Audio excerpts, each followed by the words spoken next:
So, some short questions for Sondos and Mona. We have time for that. We need that.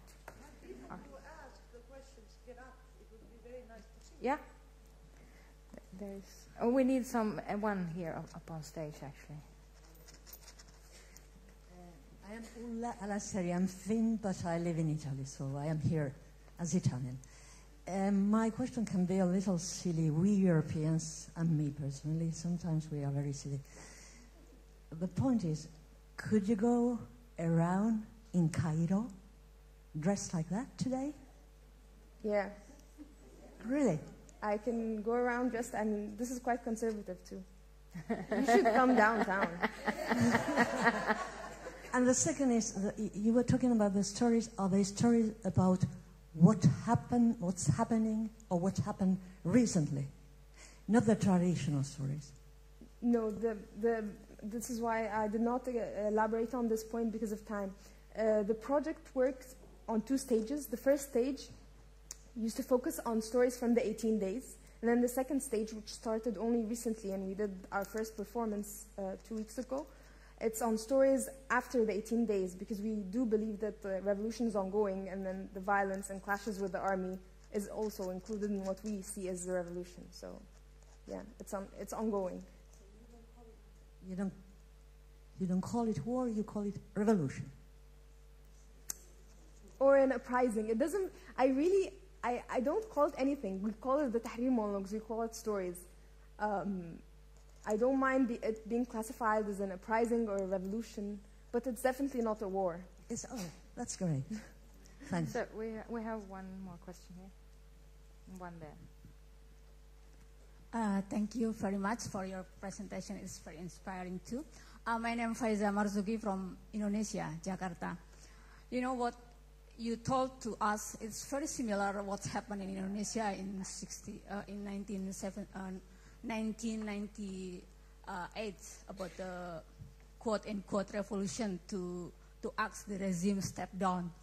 And I read once in newspaper about what happened during the revolution, about the crowd amongst many people.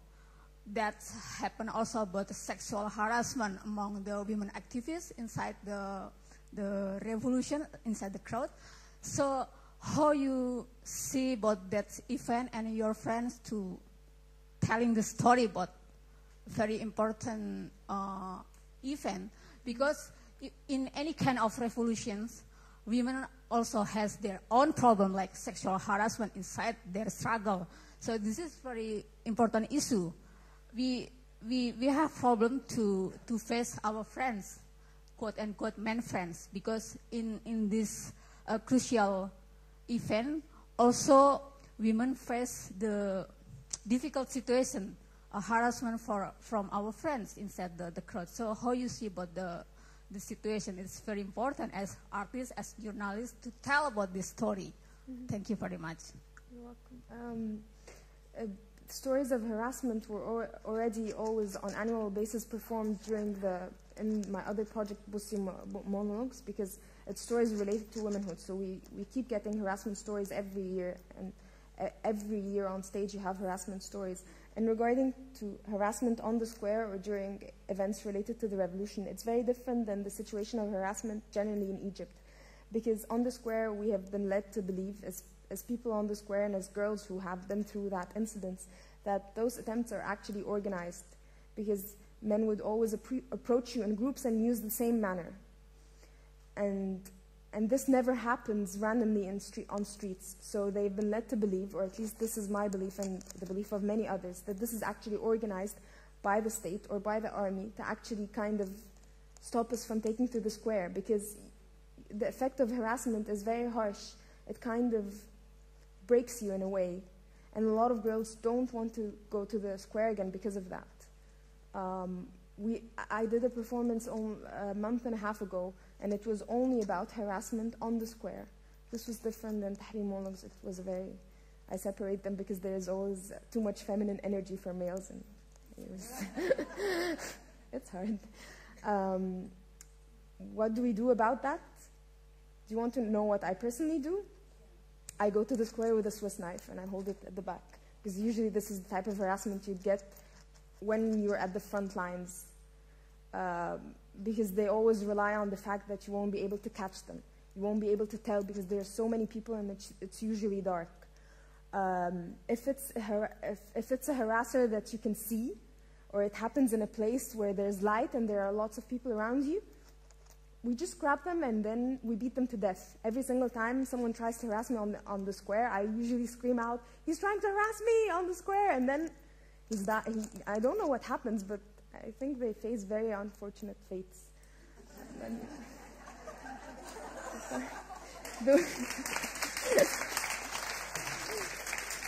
The worst thing you can do in Egypt is scream in the middle of the street, "He harassed me." And sometimes we use that as a joke to kind of threat people. I mean, anyways, that's not so nice of me, but Hello, I'm Jill Lynn Fellman from Boston, Massachusetts, in the United States. Can you hold the mic closer to the mouth? I'm Jill Lynn Fellman from the Boston, Massachusetts, United States. Two comments. One, of course, I love your activism. It gives me hope. But I think the question of women in revolution, if you could give a more nuanced discussion, because from my work, the impact of revolution on women is very different than the impact of revolution on men and what happens. And in the United States, the images we get from the camera are blocks and blocks of men. So we don't hear or see the role of women in the revolution. We hear about gang rapes, and we hear what happens to women in prison. We don't hear about the strong, vibrant, courageous voices. So if you could talk a little bit more about the impact of the revolution on women's daily lives and their role specifically. I know it's a lot of questions.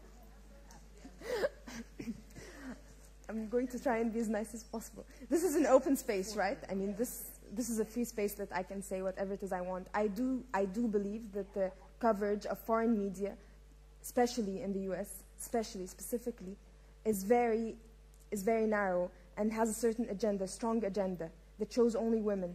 Gang rapes, I mean, I know, but that's the problem, because they're always focusing. They always want to show us, journalists always come to my country with questions. Do you really feel oppressed? I mean, I did not even tell you I feel oppressed. You're always assuming. You're always putting this assumption, and you have an image that you're just trying to feed. It's not like you're trying to come and find out the truth.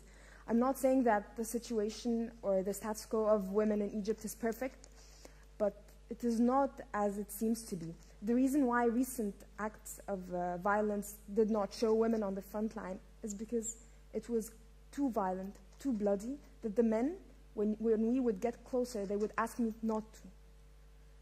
Women would come closer, and then I'd face men begging me not to step forward because of how bloody it was. But there were women on the front lines. They might not be in the pictures, but there were a lot of women, and they'd be in the hospital. But I do remember more than, I mean, this has never happened, but in November and December, I've been begged not to step forward by men over and over again. Please don't do that, please. But there were lots of women back there trying to help the ambulance, trying to take people and do the first aid. Because we were pretty useless at throwing stones, I mean. But there were still women trying to do that. I remember there is a very famous activist, and she's very genuine. Her name is Mona Saif, and she would be on the very front lines tweeting because she has a lot of followers and she has a lot of contacts with journalists, and she's also working on an initiative that tries and helps the protesters that actually get arrested. And she would always be on the front lines, sniffing in massive amounts of tear gas and tweeting at the same time. I would never do what she does. So there were women at the front. Yet again, I do not think that there was a specific role for women that's different from men. It's just general. What I just need to confirm on is that please don't listen to your media. I'm sorry.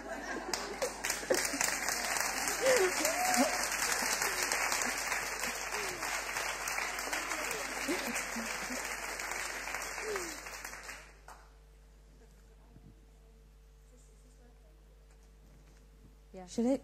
Yeah. Helen Shea from Yorkshire in the UK.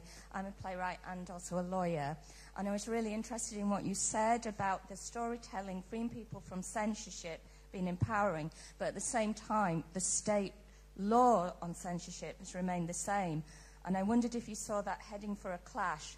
I'm thinking of what happened in England, in Britain in the 60s, when we had the trial of Lady Chatterley's Lover, which, although it was about a male literature, and actually a little bit ridiculous, what was on trial was not really D.H. Lawrence's novel, but modes of expression.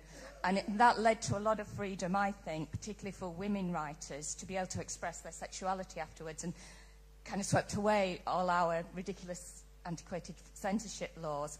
And I don't know whether anything could happen like that in Egypt. And I'm also thinking what's happening in Russia at the moment with the girl pop group, the Pussyfoot. And I just wondered where you saw that kind of conflict heading, whether you thought it could end up being played out in a legal field and changing your laws. I think that there's still a long way for this to happen because, unfortunately, most of the people in my country are pro-censorship, not against. Oh. Yes, because they're led to believe that censorship censors out bad words and keeps our children well-mannered and so on.